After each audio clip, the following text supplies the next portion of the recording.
요한복음 4장 1절로 6절 말씀 우리 함께 읽겠습니다. 예수께서 제자를 삼고 세례를 베푸시는 것이 요한보다 많다 하는 말을 바리새인들이 들은 줄을 주께서 아신지라. 예수께서 친히 세례를 베푸신 것이 아니요 제자들이 베푼 것이라.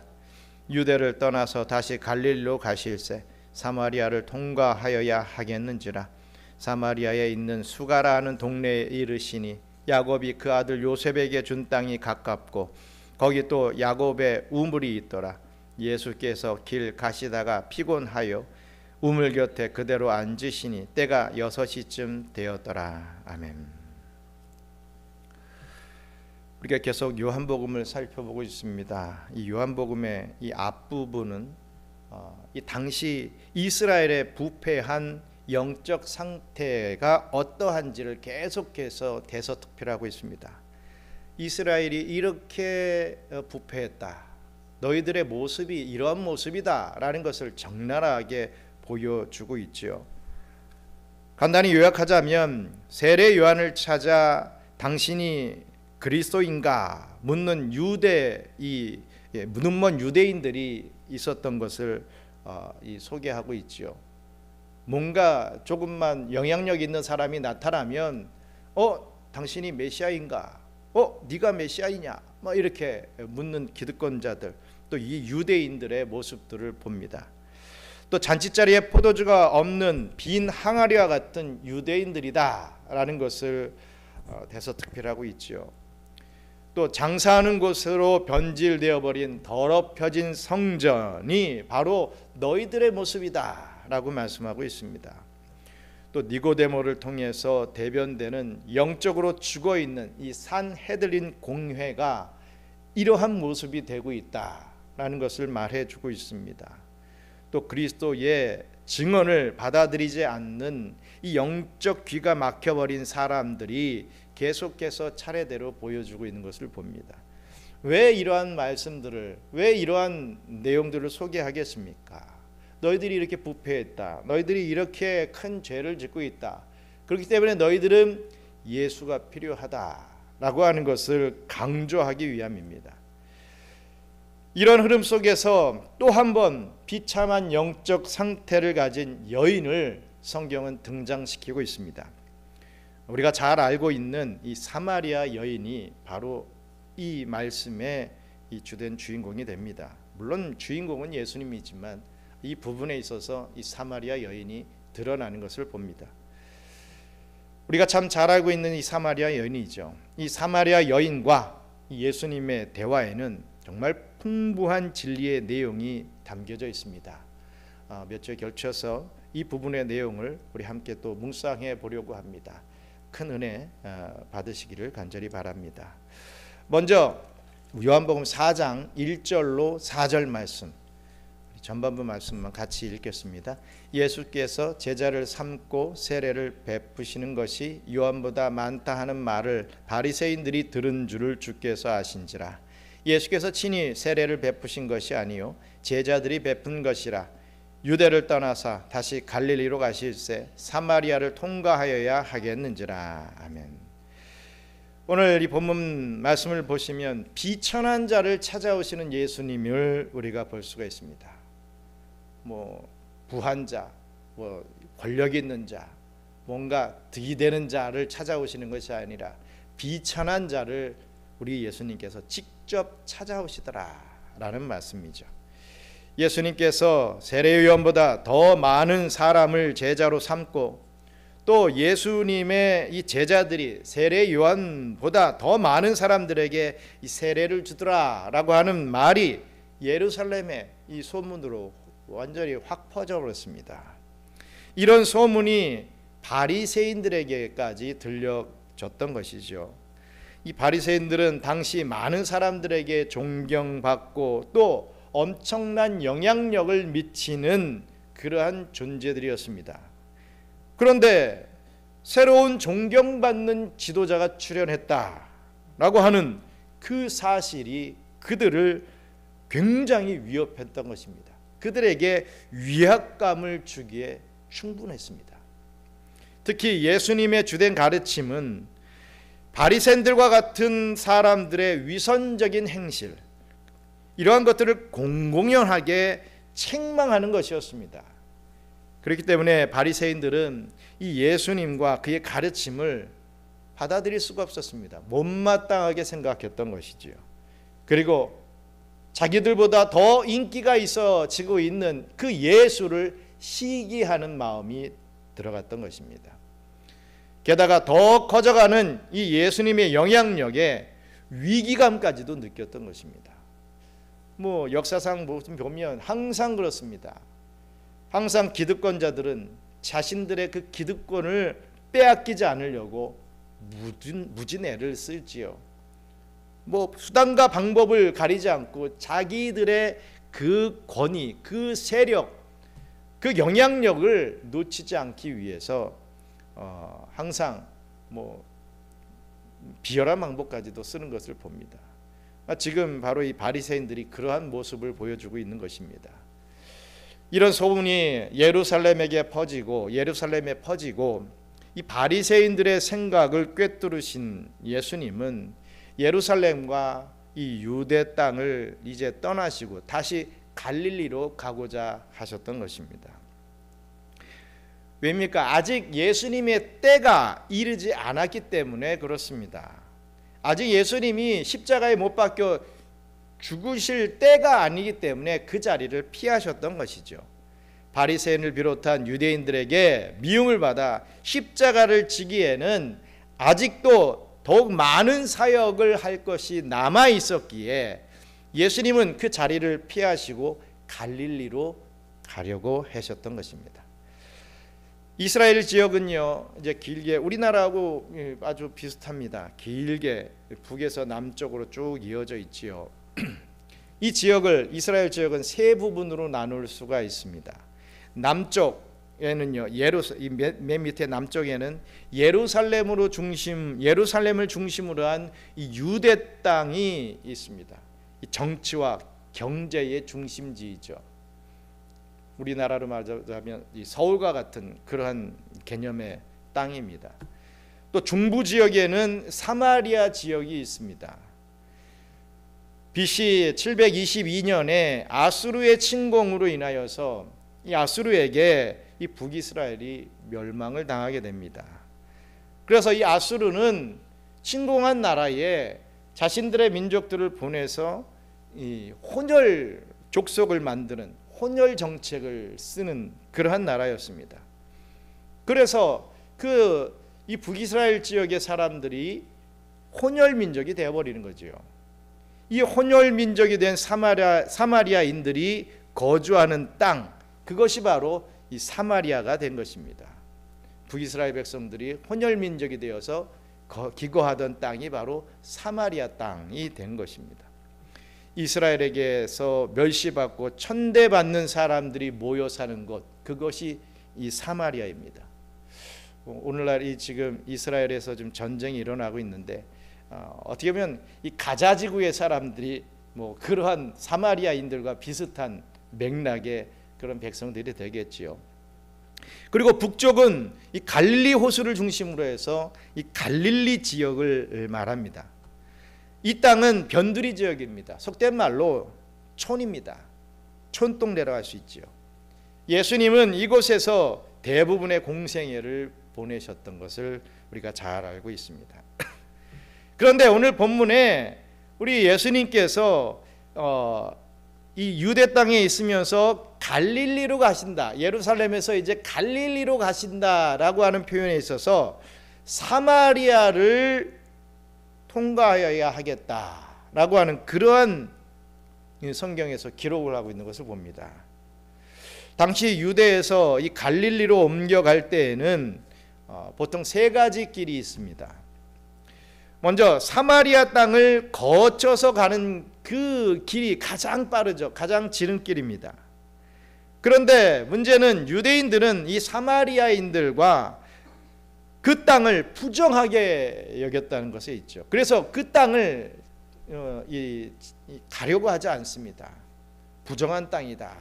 사마리아인들과는 식사도 같이 하지 않고 말도 안 섞는 그 정도의 분위기의 그 시대였던 것이죠. 사마리아인들은 개 같은 취급을 받았던, 이 유대인들에게 너희들은 개 같은 족속이다라고 하는 그런 이 취급을 받았던 그런 사람들입니다. 그런 땅입니다. 그렇기 때문에 보통은 아무리 빨라도 사마리아를 통과해서 이 갈릴리로 가지 않지요. 또 갈릴리에서 사마리아를 통과해서 이 예루살렘, 이 유대 지역으로 가지 않는다는 것입니다. 또 두 번째 길은 지중해 연안의 해변길을 이용하는 길이 있습니다. 이것도 좀 돌아가죠. 또 요단강을 따라 올라가는 동쪽 우회길을 어떻게 보면 가장 또 많이 이용하기도 합니다. 보통은 이 지중해 연안 해변길이나 요단강을 따라 올라가는 동쪽 우회길을 이용한다는 말씀입니다. 그런데 오늘 본문에서는 이 예수님께서 남들이 안 가는 그 길, 사마리아를 통과해서 가야 되겠다라고 하는 뜻을 나타내셨다는 것입니다. 즉 통과하셔야만 했다라는 그런 의미죠. 왜냐하면 그 사마리아에서 만날 사람이 있으셨기 때문입니다. 그 여인은 우리가 잘 아는 바로 이 사마리아 여인입니다. 이렇게 예수님의 발걸음은 그 어떤 우연의 발걸음이 아니라 필연의 발걸음이었던 것이죠. 목적이 있는 발걸음이었다.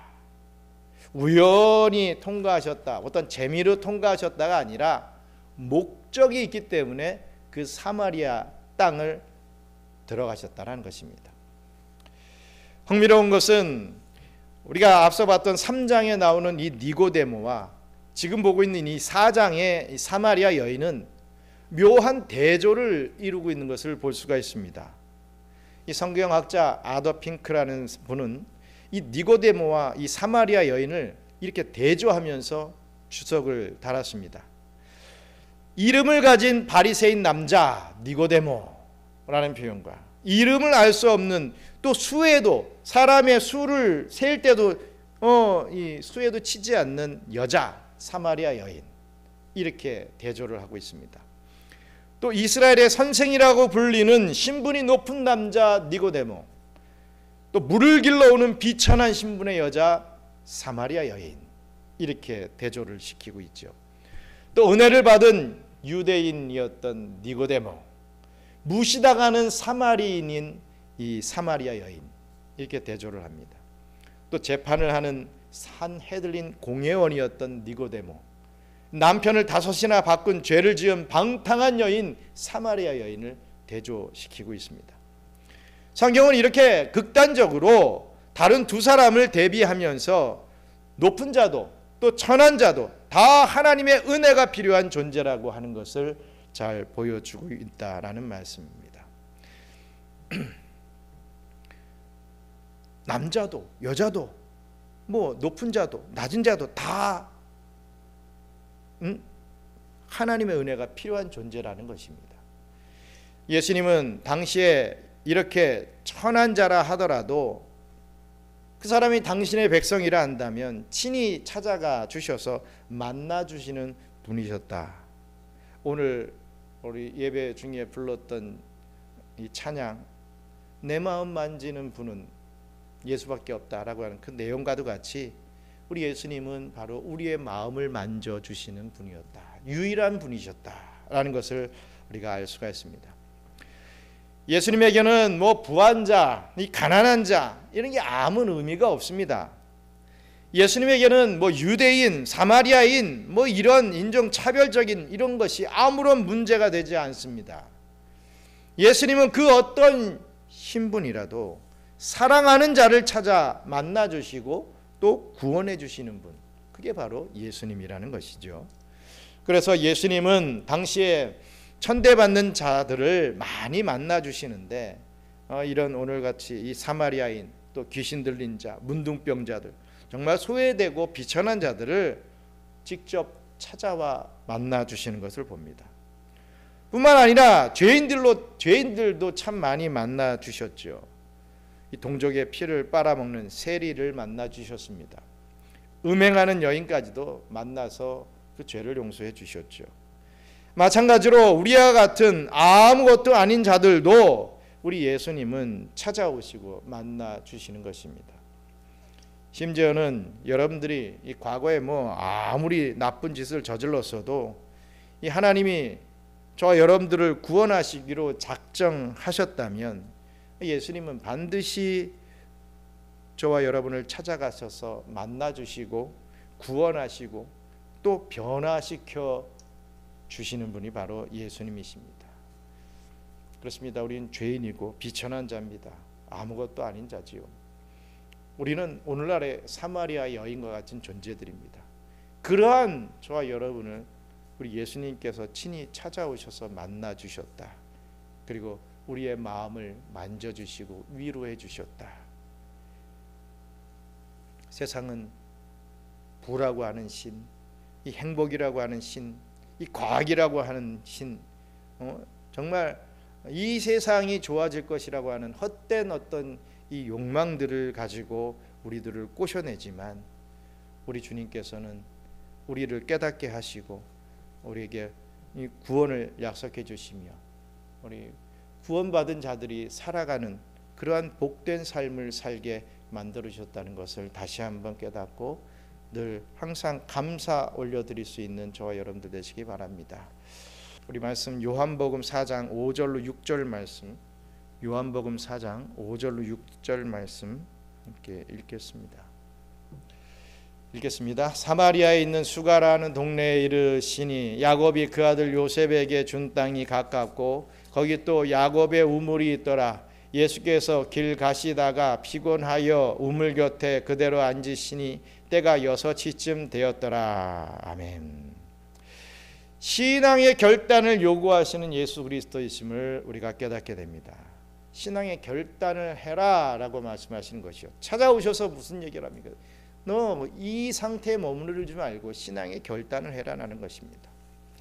예수님이 이 사마리아에 있는 수가라고 하는 동네에 이르시게 됩니다. 여기서 이 수가라고 하는 말의 뜻은요, 사다, 구입하다 라는 뜻을 가지고 있죠. 뭐 집을 구입하다, 사다, 뭐 이런 어떤 개념들을 가지고 있습니다. 이 동네 가까이에는 이 야곱이 아들 요셉에게 준 땅이 있다라고 성경은 말씀하고 있습니다. 야곱이 요셉에게 이러한 유언을 했습니다. 우리 한번 창세기 48장 22절 같이 읽겠습니다. 내가 내게 내 형제보다 세겜 땅을 더 주었나니 이는 내가 내 칼과 활로 아모리 족속의 손에서 빼앗은 것이니라. 아멘. 요셉에게 얘기하죠. 세겜 땅을 네 형제들보다 내가 너에게 더 주었다라고 하는 이 세겜 땅의 이 지명이 나오고 있습니다. 이 세겜 땅은요, 그리심산과 에발산 사이에 이 세겜 땅이라고 하는 그 지명이 바로 여기일 것입니다. 이 세겜 땅에 바로 이 수가라고 하는 이 동네가 있다는 거죠. 이 수가가 바로 이 세겜 땅의 근처일 것입니다. 그리고 이 동네에는 야곱의 우물이 있다라고 본문은 말씀하고 있습니다. 그 배경이 되는 말씀이 또 창세기 33장 18절로 19절에 나와 있는데요. 우리 함께 읽겠습니다. 야곱이 밧단 아람에서부터 평안히 가나안 땅 세겜 성읍에 이르러 그 성읍 앞에 장막을 치고 그가 장막을 친 밭을 세겜의 아버지 하몰의 아들들의 손에서 백크시타이에 샀으며. 아멘. 그 장막을 친 밭을 세겜의 아버지 하몰의 아들들의 손에서 백크시타이 샀다. 야곱의 우물이 있는 곳에서 이런 부분들이 이런 일들이 있었다는 것을 얘기를 하고 있죠. 야곱이 세겜 땅을 백크시타, 즉 은 100개에 구입했다라고 하는 내용입니다. 아마도 이 땅의 이름이 수가라고 이렇게 지어진 이유가 바로 이 야곱이 이 땅을 구입했다, 샀기 때문에 그렇게 수가라고 하는 이름이 지어졌다라고 하는 이야기들이 있습니다. 성경신학적으로 보면 이 세겜 땅은 신앙의 결단을 해야 하는 장소로 나타나고 있습니다. 신앙의 결단이 있어야 된다. 신앙의 결단, 또 어떤 땅이 그런 땅이 있습니까? 미스바로 모이라라고 했을 때 그런 미스바 같은 땅, 이런 땅들이 신앙의 어떤 결단을 하는 땅으로 대표적으로 좀 쓰임 받고 있지요. 이 세겜 땅도 마찬가지라는 것입니다. 이 세겜이라고 하는 말은요, 어깨, 힘이라는 뜻을 가지고 있습니다. 이 가나안의 중심지였던 이 세겜은 힘이 지배하는 장소였습니다. 그 힘을 이 가나안의 신들이 준다라고 생각했던 것입니다.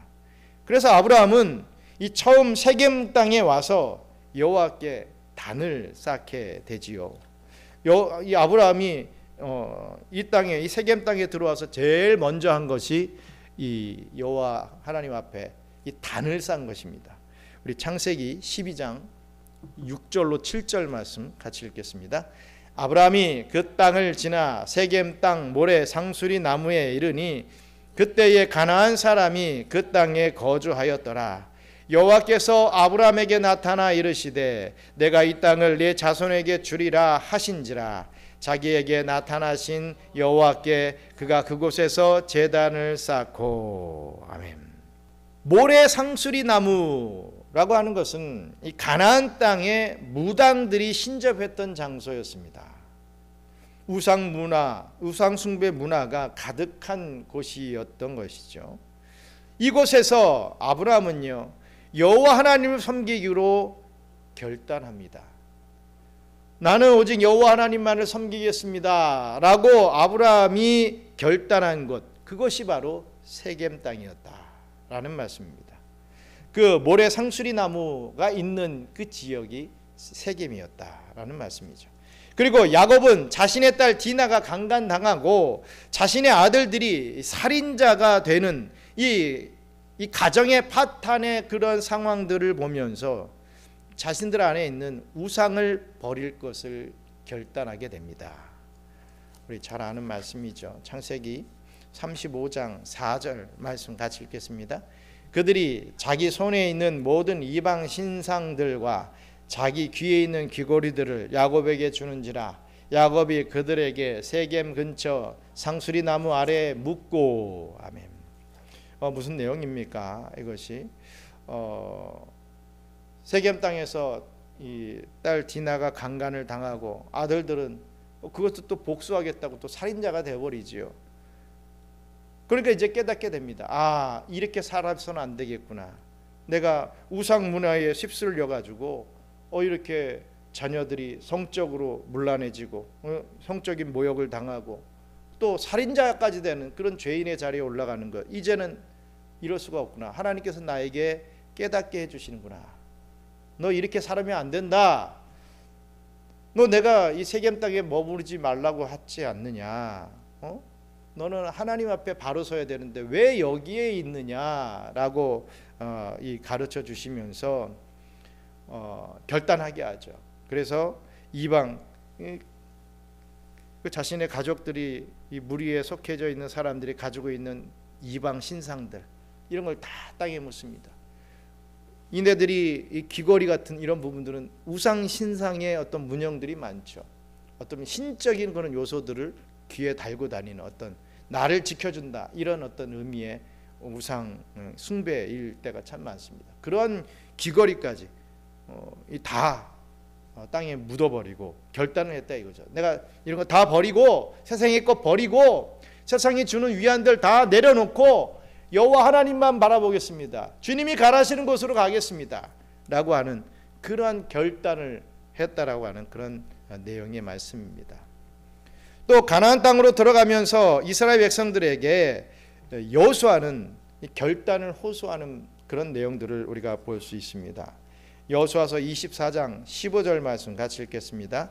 만일 여호와를 섬기는 것이 너희에게 좋지 않게 보이거든 너희 조상들이 강 저쪽에서 섬기던 신들이든지 또는 너희가 거주하는 땅에 있는 아모리 족속의 신들이든지 너희가 섬길 자를 오늘 택하라. 오직 나와 내 집은 여호와를 섬기겠노라 하니. 아멘. 여호수아의 이 결단의 내용이 이렇습니다. 모든 우상신들 다 내려놔라. 뭐 아모리 족속의 신이든 너희가 뭐 그 어떤 신들이든 너희가 섬기고 위로받으려고 했던 그런 것 다 내려놓고 가부간에 택해라. 어디를 따를 것인지 택해라. 나는 여호와 하나님만 섬기겠다. 너희들은 너희의 길을 너희들이 결단을 내리고 택하고 나를 쫓아오든지 그냥 머물든지 해라. 이런 개념이죠. 아까 우리 야곱도 보시면 세겜에서 머무르지 말고 베델로 올라가야 되는데 베델로 올라가라고 분명히 명령을 주셨음에도 불구하고 이 세겜 땅에 머물렀던 그런 모습들, 이제 거기서 다 우상신들을 청산하고 베델로 올라가는 그런 야곱의 모습을 보듯이 이 여호수아가 이끌고 있는 이 이스라엘 백성들이 이 모든 것을 다 버리고 결단하며 여호와 하나님만을 섬기는 길로 나가는 그런 모습들을 보여주고 있는 것을 봅니다. 이 말씀이 어디에서, 그렇다면 이 여호수아의 결단의 모습들은 또 어디에서 이 선포된 말씀이겠습니까? 참 신기하죠. 우리 여호수아서 24장 1절 말씀 같이 읽겠습니다. 여호수아가 이스라엘 모든 지파를 세겜에 모으고 이스라엘 장로들과 그들의 수령들과 재판장들과 관리들을 부르매 그들이 하나님 앞에 나와 선지라. 어디에 모았다고요? 세겜에 모았다. 그러니까 이 세겜이라고 하는 땅들이 어떤 그 지명이 어떤 결단을 할 때 나오는 그런 지명이 되더라는 것입니다. 그러니까 결과적으로 우리는 세겜에 머물 자가 아니라 베델로 영적인 가나안으로 계속해서 나아갈 자다라는 것을 깨닫게 해준다는 것입니다. 우리 옛된, 우리 죄인된 우리들은 그냥 그래도 여기까지 나왔으니까 그래도 가나안 근처까지 들어왔지 않느냐, 그래도 출애굽하지 않았느냐, 이런 개념이죠. 내가 교회는 나오지 않았느냐, 내가 그래도 기도는 하지 않느냐, 내가 그래도 헌금까지도 한다, 야 대단하지 않느냐, 이 정도 수준의 딱 세겜이라고 하는 곳에 딱 선을 그어놓고 더 이상 베델로 안 올라간다 이거죠. 그냥 무늬만 크리스찬으로서의 삶을 사는 것, 그것이 불신자와 신자가 불리기만 크리스찬이라고 불리지, 그 생활들은 그냥 세겜에서 똑같이 우상 숭배를 하며 살아가는 그런 모습들을 보여주더라 이겁니다. 우리 하나님께서는 그것을 원하시지 않죠. 왜 하나님께서 출애굽을 시키십니까? 왜 하나님께서 아브라함을 갈대아 우르에서 왜 가나안으로 나오게 만드십니까? 잘 먹고 잘 사게 하기 위해서? 제대로 된 땅, 농사 지을 수 있는 적각구로 흐르는 그런 땅을 주시기 위해서? 이건 그게 아니죠. 다 영적인 문제입니다. 예배를 더 잘 드리기 위해서 이동한다 이겁니다. 영적인 문제입니다. 육신의 이 불을, 육신의 어떤 축복을 위해서는 움직이지 말아야 되죠. 그냥 그게 있는 게 훨씬 낫죠. 하지만 영적인 모습 때문에, 영적인 유익 때문에 우리는 세겜에서 나와야 된다라는 그런 개념의 말씀이라는 것입니다.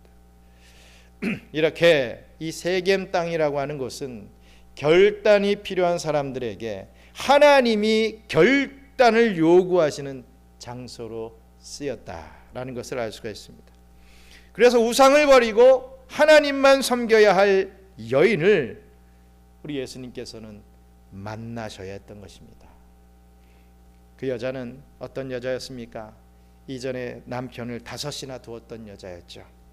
지금 같이 사는 이 6번째 남자도 결혼한 남편이 아닙니다.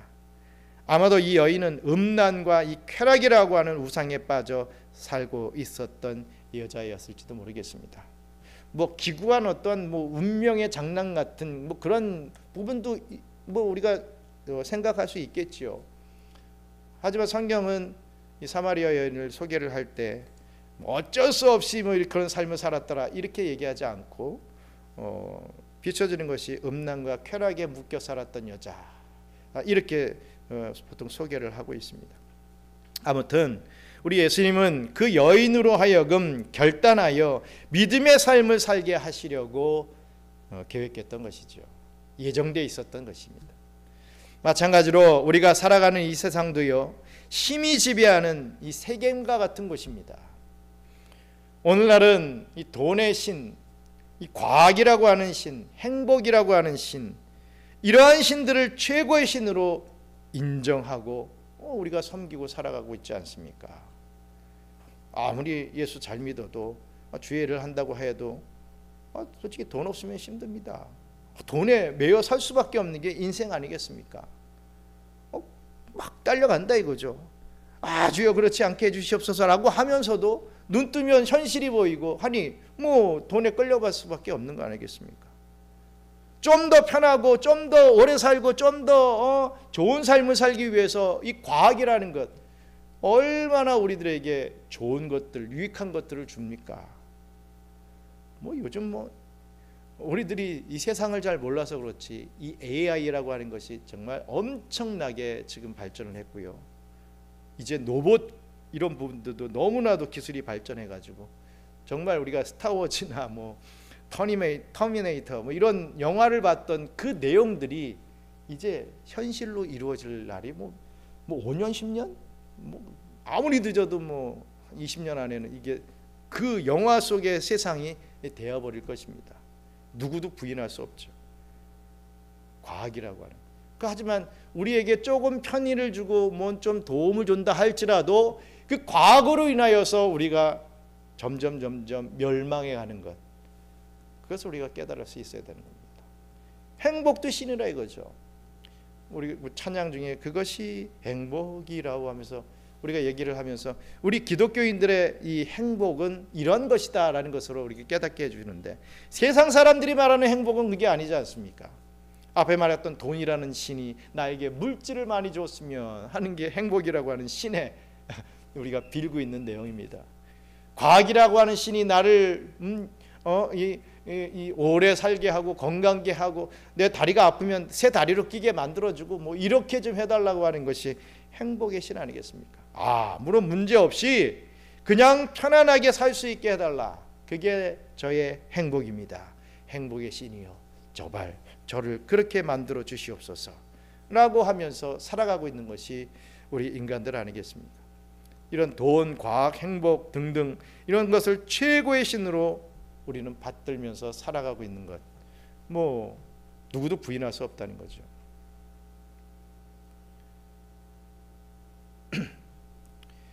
대단히 좋은 세상, 이런 것들을 통해서 다 올 것이다 우리는 착각을 하고 있지만 절대로 그렇게 우리가 믿어서는 안 된다라는 말씀입니다.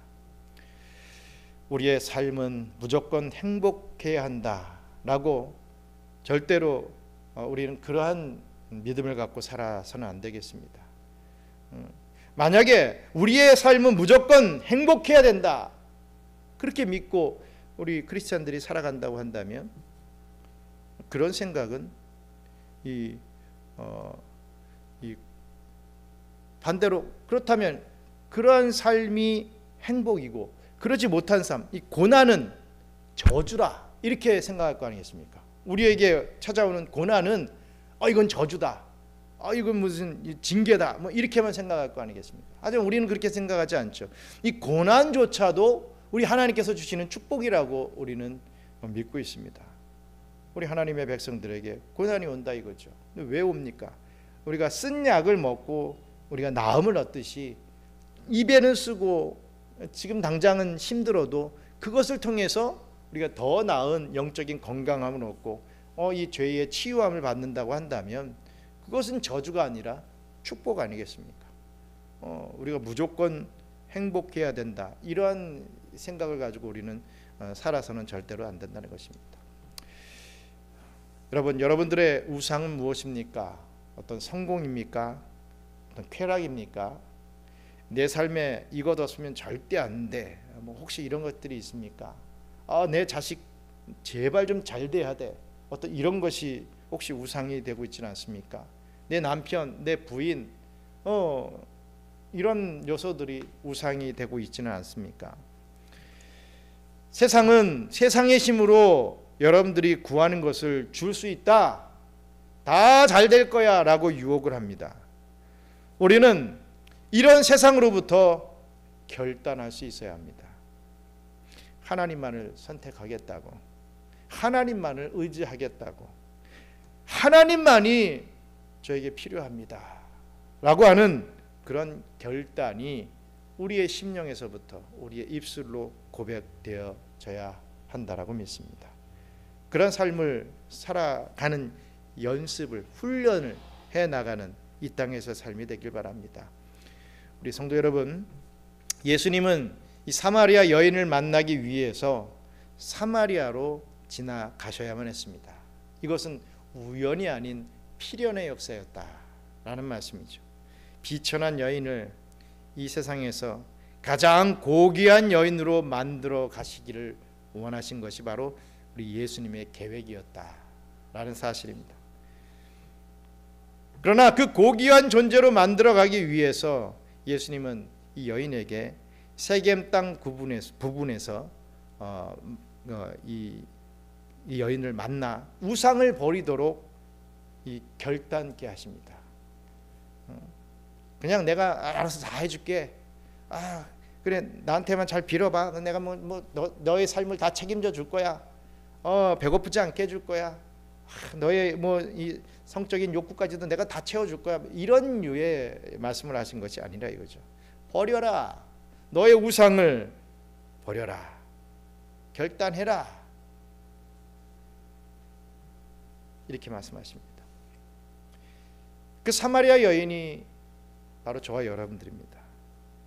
그렇기 때문에 우리도 그 예수님의 말씀을 이 성경 말씀으로 듣고 우리도 버려야 합니다. 하나님보다 더 앞서는 것이 있다면 우리는 어찌든지 버리는 연습을 해야 됩니다. 이것만은 안 돼요. 우리 한번 생각해 보자고요. 지금 살고 있는 집에서 불이 났어요. 불이 났습니다. 그냥 생각입니다. 속으로 생각해 보시기 바랍니다. 불이 막 갑자기 슬슬 오는 게 아니라 막 타들어갑니다. 이제 남은 시간이라고는 한 1, 2분 정도밖에 남지 않았어요. 빠져나가야 돼요. 뭘 들고 나오겠습니까? 그때 내가 정말 중요하게 생각하는 게 이것이구나라는 것을 깨닫게 될 것이에요. 내가 과연 그 불구덩이 속에서 무엇을 들고 나올까?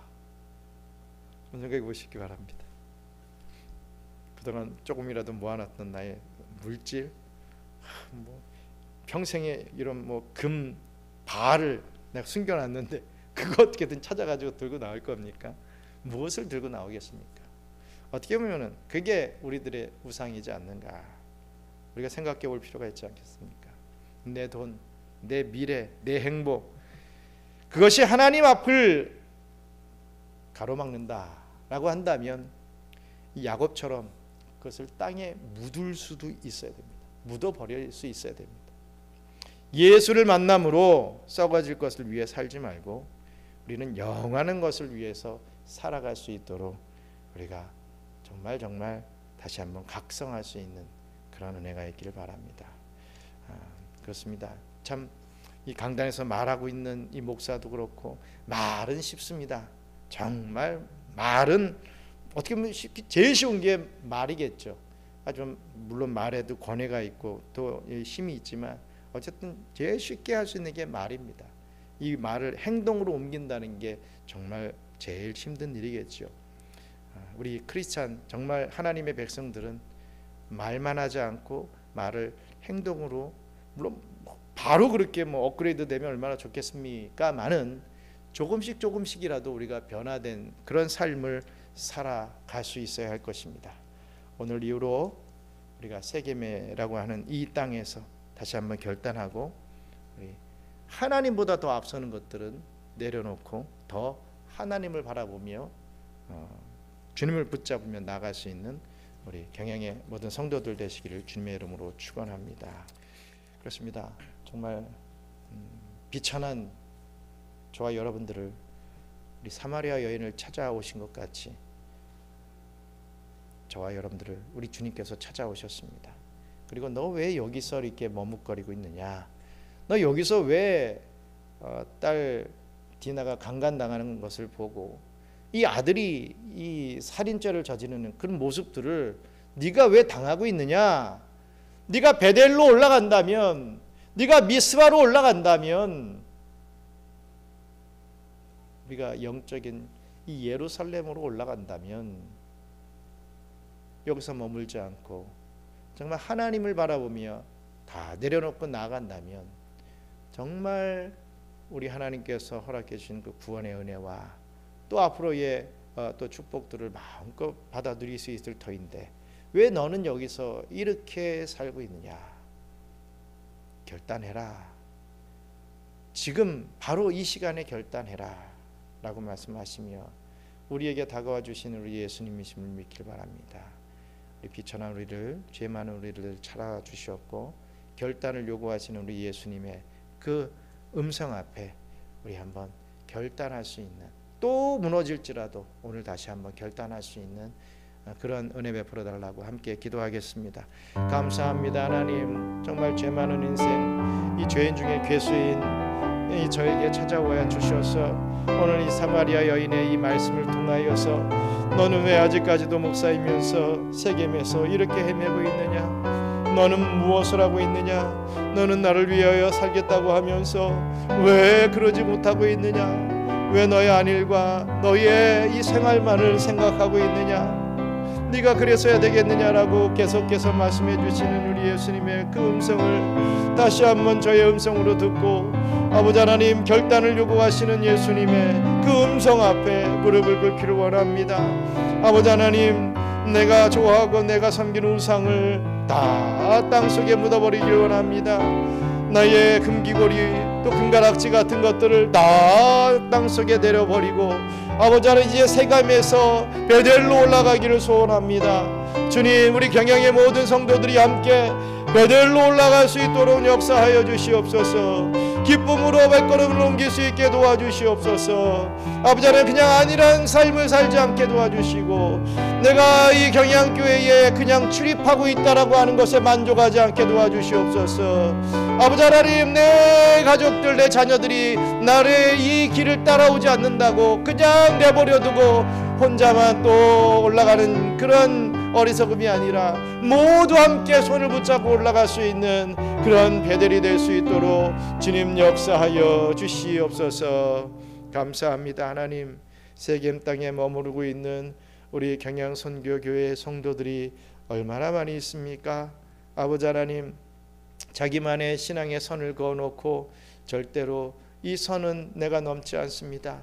나는 이 세겜에서 절대로 넘어가지 않겠습니다. 이 세겜이란 땅이 나에게 주고 있는 유익이 있는데요, 즐거움이 있는데요, 쾌락이 있는데요, 아버지, 내가 어떻게 이 세겜을 벗어날 수 있겠습니까? 참 육신적으로 많이 힘들고 또 어떤 그 어려움이 있다 할지라도 절대로 나는 이 세겜을 떠나지 않겠습니다 라고 하는 그런 어리석은 성도들이 우리 교회에도 참 많이 있습니다. 저를 비롯하여서 너무나도 많이 있습니다. 아버지 하나님, 다시 한번 이 말씀으로 주님 경종을 울리게 하여 주시고 결단하여서 이제는 세겜 땅에서 내가 섬기던 모든 우상들을 다 땅에 묻어버리고 모두 다 함께 갑시다, 베델로 나아갑시다, 베델로 올라갑시다 하며 그 복된 영적인 걸음을 걸어 나갈 수 있는 우리 모든 경영의 성도들 다 될 수 있도록 역사해 주시옵소서. 그 베델에 올라가야 주님 맡기신 일들을 감당할 수 있습니다. 세겜 땅에서는 아무리 발버둥 쳐도 주의 이 사명을 감당할 수가 없습니다. 주님, 우리 모두가 함께 올라가 주님 원하시는 모습으로 주님 원하시는 쓰임을 받을 수 있도록 축복해 주시옵소서. 감사합니다. 남은 또 주일을 앞둔 이 시간을 주님께서 정말 기쁘게 받아주시고 저희들이 잘 준비된 주일과 또 성탄 예배를 올려드릴 수 있도록 주님께서 또한 역사해 주세요. 감사를 드리며 모든 말씀 예수님 이름으로 기도드리옵나이다. 아멘.